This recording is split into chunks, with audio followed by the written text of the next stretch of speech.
largest organ in your body isn't your liver or your brain, it's your skin, with a surface area of about 20 square feet in adults.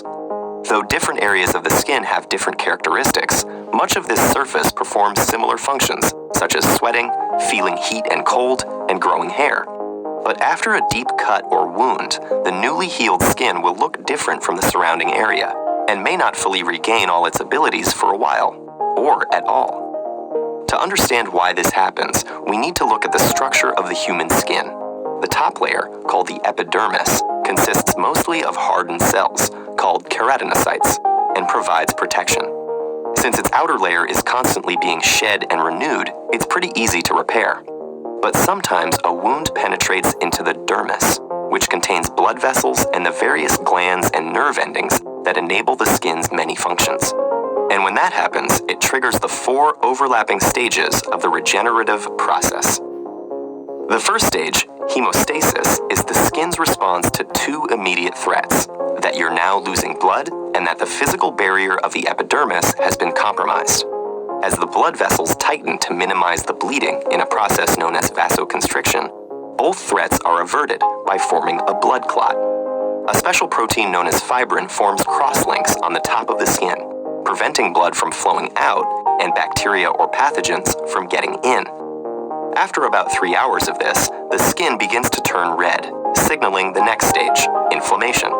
With bleeding under control and the barrier secured, the body sends special cells to fight any pathogens that may have gotten through. Among the most important of these are white blood cells, known as macrophages, which devour bacteria and damaged tissue through a process known as phagocytosis, in addition to producing growth factors to spur healing. And because these tiny soldiers need to travel through the blood to get to the wound site, the previously constricted blood vessels now expand in a process called vasodilation. About 2 to 3 days after the wound, the proliferative stage occurs, when fibroblast cells begin to enter the wound. In the process of collagen deposition, they produce a fibrous protein called collagen in the wound site, forming connective skin tissue to replace the fibrin from before.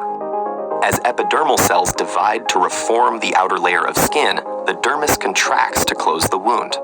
Finally, in the 4th stage of remodeling, the wound matures as the newly deposited collagen is rearranged and converted into specific types. Through this process, which can take over a year, the tensile strength of the new skin is improved, and blood vessels and other connections are strengthened. With time, the new tissue can reach from 50 to 80% of some of its original healthy function, depending on the severity of the initial wound and on the function itself. But because the skin does not fully recover, scarring continues to be a major clinical issue for doctors around the world. And even though researchers have made significant strides in understanding the healing process, many fundamental mysteries remain unresolved. For instance, do fibroblast cells arrive from the blood vessels or from skin tissue adjacent to the wound? And why do some other mammals, such as deer, heal their wounds much more efficiently and completely than humans? By finding the answers to these questions and others, we may one day be able to heal ourselves so well that scars will be just a memory.